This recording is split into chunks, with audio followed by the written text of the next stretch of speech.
last video. Yeah, I'm really looking forward to chatting to you, Tim, about the internet.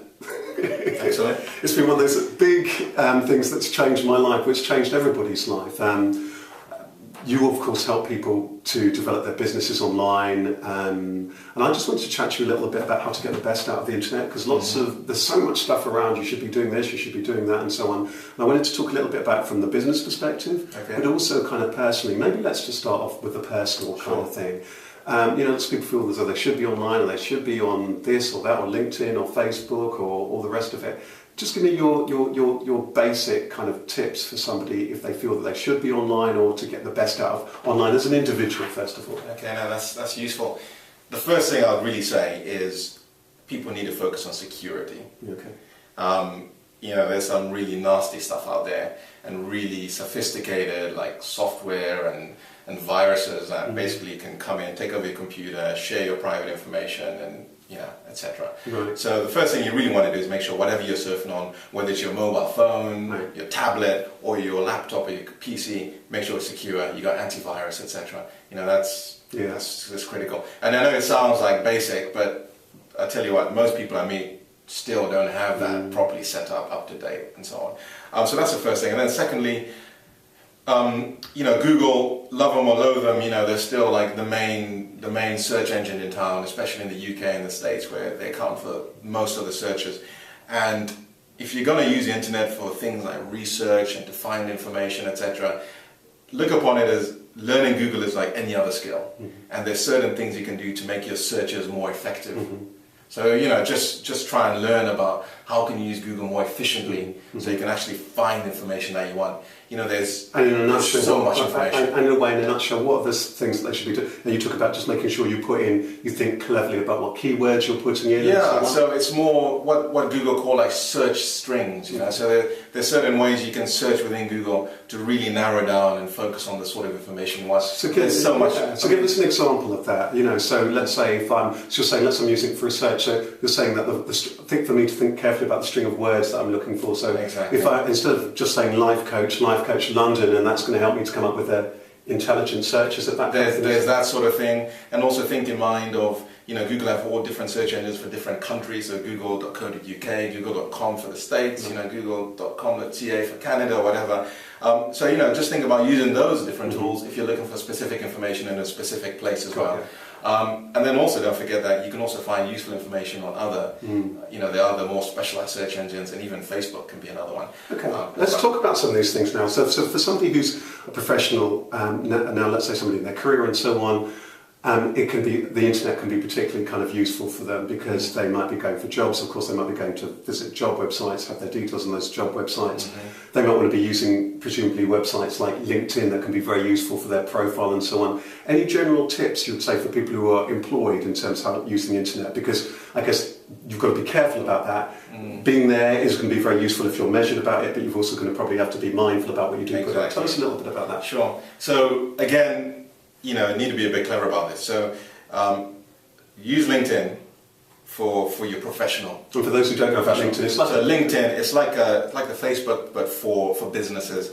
And in many ways, it's even much more useful. Yeah, it's like a really developed online CV kind of thing. It's very much so, but more than that, you can join specific groups, you can find specific people in specific companies. But if you're looking for a job, or if you're in a career, then definitely make sure you fill in your LinkedIn profile efficiently. In fact, one of the things that I've just decided, but I'll do is actually on the Evolved Heart resources page, I'm going to upload a guide to filling in your LinkedIn profile. Right. So great, that would be really useful. So there's that. The other thing then is, say, Facebook, which most people are on Facebook in one way or another. But what I would hesitate, or I would caution people, is make sure you're familiar with the privacy settings on sites like Facebook, LinkedIn. A lot of them have the default, so it shares information with maybe people that you don't want to be shared with. Bear in mind that a lot of people, if you're going for a job, one of the first things they do nowadays is actually Google your name. So think about that. So maybe you want to also Google your name. Completely. See what comes up on the internet. You know? I do this, of course, every day. But it's extremely important. You might find, oh, there's this embarrassing photo, story. Yeah. How do you get rid of that? So just make sure you do that so you're a bit more proactive about what's, I think that's control right. your information. I think you're absolutely right. My own background was in media and PR, and I think that we're in an age where everybody now needs to be very mindful about their own public image. And I think particularly with a website like Facebook, I think as you say, you've got to be really, really mindful about. And I think that sometimes you might also need to educate people you know. Absolutely. Because of course other people can post photographs or mention you. I would add to that, educate people you know. If there's certain pictures and so on, if you're not wanting pictures of when you're going, you're out and about, or if you're at a party and so on, if you're not wanting those shared, then you're going to have to educate people in terms of that as well. Do you think that's something that people? No, that's totally so. I mean, and again, just be mindful about what you're sharing with whom. I mean, Facebook makes it easy for you to choose who you're going to share something with. So if something's particularly private, you can just share it with a specific number of friends. It's common sense, but just make sure you're familiar with that. You wouldn't go around and blurt your private information to just strangers on the street. So why would you do that? And presumably with that, you should think carefully about who you accept and so on as friends. This is something that I think is really important, and I think it's something that I'm really passionate about. I think that one of the tricks that lots of people miss when they're adding people and so on, really do think carefully about who is that you're adding necessarily as a friend on Facebook, and how are you going to use your Facebook profile. Is it, are you seeing yourself almost like a public entity and you're happy for everybody to connect with you, or is it that you're wanting to ensure that those people are your friends? Because otherwise, I think one of the things I find is lots of people have a huge network, but they don't know how to actually utilise their network. And I think I'd say the same thing about LinkedIn. Sure. I think LinkedIn, you really do need to think about that. And if you're linking to people, to personalise that invitation, really make it meaningful. So you really think about those kind of connections. So I think you're absolutely right. These can be really, really powerful tools. No, absolutely they are. And if you use them properly. And the one thing I'll say just very quickly, and I guess this applies mainly to the professionals out there, people who are looking for work, etc. Going back to my point, people type in your name if you're going for a job interview, what comes up. You can control that information. So for example, you'll see your LinkedIn profile usually comes up on the first page. So fill in a lot of information on your LinkedIn page. Put your best feet forward as well, your best foot forward. Again, you can also do other things. You can write up a little biography or CV about yourself and publish it on a range of other sites, like PDF sharing sites or content sharing sites. You can write articles about some of your achievements, etc. I think so that this sort of content comes up. So you sort of manage your reputation online. I think that's really, really important. And I think that sometimes I'd say that, and I'm sure we're going to this in some of the other content in Evolved Heart, but I think that if you're really wanting to really position yourself in your career and get that next high job, or perhaps you're setting yourself up to setting up your own business and so on, maybe you should consider having a personal website. All of these kind of things that suddenly you come to the fore and you're able to really position yourself far more effectively. Maybe that's a good point to touch a little bit on some tips for those people in terms of businesses, and I guess particularly small businesses.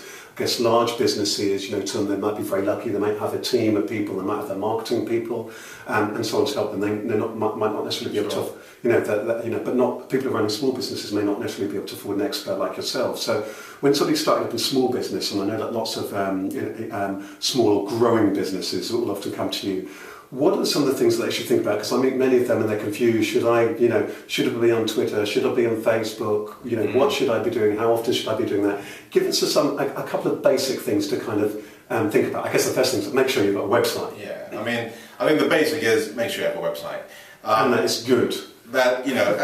So of course, you want it to look a certain type, but I'd worry less about the appearance and more about the content on the website. So what's your website for? Depending on your business, whatever it is, want to get to know you. They want to do business from people that they know, they like, or they trust. So you make sure that your website can help you achieve those goals. So, be free with your information. Establish yourself as an expert. Make sure you share as many testimonials, case studies as you can. Make it in plain English. Make it in plain English. Write as if you're writing, to like the 13, 14-year-old, really. Yeah. So keep it simple, keep it plain, get testimonials, and share your knowledge. Be generous of your knowledge. Once you've done that, then because many business owners think, here I should be doing this. I should be doing pay-per-click. I should be doing. I should be doing Twitter. I should have LinkedIn. I should be doing Facebook. And I have to feel, well, do I necessarily have the time and so on? Can you just give us a few tips for people to think about? One of the first things I get people to think about what's the nature of their business and who are your customers and what their Exactly. customers. I mean, the first thing really you need to do before you start diving into all of this stuff, bear in mind they do take time. So no point saying I'm going to do all of them initially. Just start doing one at a time. But really, as you said, identify your customers. And then where do they hang out? Where are your customers found? Are they all local? Are they international? Can they be found online? Are they on particular websites? Just that alone will drive the strategy And you also, should use to reach them. quite right, I think that's really useful advice. And I think really it's important for people to think about the nature of their business. I was working with somebody quite recently and they have in a property business, and one of the things I was encouraging that I said, look, you've got a very visual business. Let's let people see you. Let's see you in different properties, so that if you've got that, if you've got a very visual business, using visuals, making sure you use the visuals, using things like YouTube and so on can be very, very powerful. And that's a great point. Just two things that I'll say which are really important. One, use all the free tools that are out there. So one of the key things would be to claim your business's Google Plus local page, because when you're searching when you're searching on Google Plus is basically Google's like social platform, but they use that to tie all of their Google properties together. But what it is, if you're searching on Google, you often see the maps, and that's where that's what the Google Plus local is. You get your business in the maps, because most people actually will click on those results. Right, so particularly if you're a locally based business. So just always do it. It's free of charge. All it costs is a bit of time. Upload the photos, etc. The other thing that I'd advise is make sure that you keep a list, a database of your customers and your prospects. That's critical. So people buy from you, just make sure you get their name, their address if you can, their email, their phone number. And that you adhere to all the data protection stuff, but having that data is worth, it's priceless. And that will enable you to really leverage later on down the road. So let's say people are doing this, they've given that some thought, they've got their website, they're doing this, perhaps Google Plus or other things, they're beginning to think about those things, they're beginning to put those things in place. What then would you say to them if they're then trying to use these things a little bit more and more effectively? How can they decide, maybe they've heard that they should be doing Twitter, or they should be doing this, or they should be doing that. You've already given a lot of really useful advice, thinking a little bit about your customers, and maybe you said also try out one or two, or I guess experiment them and see which ones actually work for you in your business. Sure. I mean, what I'll say, generally speaking, is I'd always advise companies at least to do a blog. Because again, the more content you share, the more likely you are someone's going to find you via that content. And also, the more content you share, the more chances you have to establish yourself as an expert. And people are going to more likely buy from an expert, or someone they perceive as an expert. So use a blog. And then also, I'd say Facebook. And the reason why is because so many people are on Facebook. Obviously, it depends on the nature of your business, but a billion people on Facebook. Most of the adult population of the UK or the US are on Facebook. So chances are your clients, your customers are on Facebook in one way or another. Build a business page. Never, ever, ever on Facebook promote your business on your personal profile page. That's against their terms. Always build a proper business page using Facebook, and the principles apply. Share information, share content that your customers would find value, find useful. Encourage them to leave testimonials, social proof, reviews, etc. Always ask your customers to leave a review if they're happy, etc. And is it also, some things I've heard there is it can be very useful. Think of whether you're good at it, think if somebody else in your team might be really good at it, or explore, actually is it wise that people approach an expert like yourself or whoever to do that, because your time as a business owner is going to be very, very, it's going to be very important. Any other things that you think is really useful for people to think about if they are wanting to develop their business online or using the internet generally? You've given us some really useful tips there, from thinking about the security, thinking about your website, thinking about if it's for personal use, keeping those things kind of separate, thinking a little bit about business. Any other last tips, and particularly for those people who are really unsure about the internet and so on? I guess you can also get some training if you're not sure, or ask somebody. I do a lot of training as well with entrepreneurs, and just teach them over a day how to do certain tasks or what to focus on. But ultimately, it really comes down to, if you're a business, the number one thing you need is customers, leads. Without that, you don't have a business. And so the internet, I found, is a fantastic way to generate a flow of steady leads coming into your business, provided you do certain steps. Again, this depends on the budget, but one of the things that I usually advise all my clients to do is, if you have the cash, if you have the budget, to invest in some advertising using things like Google AdWords or other pay-per-click engines. The reason is you can get up and running and you can be getting inquiries tomorrow. Right, got you. right? Yeah. Very quick, very straightforward. Mm. Of course, a lot more difficult than it sounds, but it's not. It can be done by anyone really. Just get the advice. But people get stuck. Try and, if you can afford it, use an expert. But bear in mind, ultimately, the internet should be there as a business to help you grow your business. Got So it. you don't get stuck on just sharing content for the sake of it. Have a strategy behind what you're doing. And I think it's really good. Think about, if you write a bit of content, why you're in it, Yeah. who's it for, where you're going to share it. And I think that's a really important point that you're saying. And I think that one of the things I'd add to that is that if you're using any of these particular tools, be very mindful of who are you, if you're a business and so on, what you can say, what language are you using, and what kind of things are you talking about. So for example, when I see lots of people using something like Twitter, because for me, my putting my old PR and media hat on, for me that's very much a news feed. It's like a news bulletin. What's your voice? If you're trying to set yourself up as somebody who's an authority about something, and so on, is it necessarily right that you're talking about the sport or whatever? Know what your voice is and be kind of consistent, because people are going to be looking at what you say. I think really be mindful about how it is that you kind of come across, because what's fascinating about the internet, of course, is that people you've never met will be judging you about that. And I just want to close by asking you a little bit about time. I mean, we started off by talking about people individually in their own homes through to people in business, but I think that one of the big challenges that people have is in terms of managing their time. Do you have any particular tips for people so that they don't overly spend their time, be it that they're personally serving or in terms of their business, that they're just spending more time than they should do and they're not necessarily getting anywhere with that? Give me just a couple of tips. Yeah, I mean, the key thing is just to specify very clearly, right, social media, Facebook, I'm only going to put aside 30 minutes just to do this. You get practiced at it, you can then say, right, in 30 minutes I can easily share an update, a post, what have you. I can respond to messages, finish, that's it, it's done.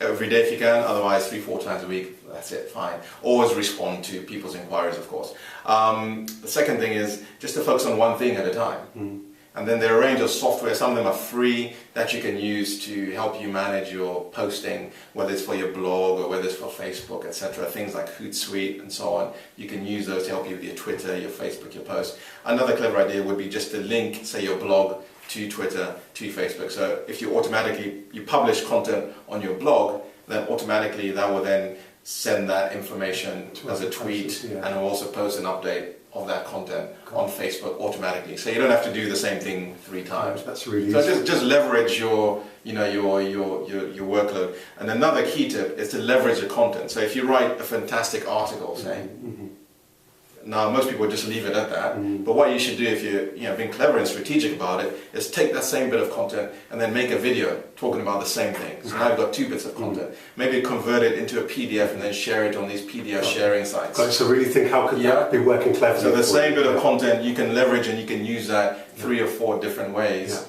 And then you're leveraging, you're using your time much more strategically. And one last thing on that, I think it's really, depending on what you're doing and depending on the nature of your business, if you are using visual media, so make sure you look the part.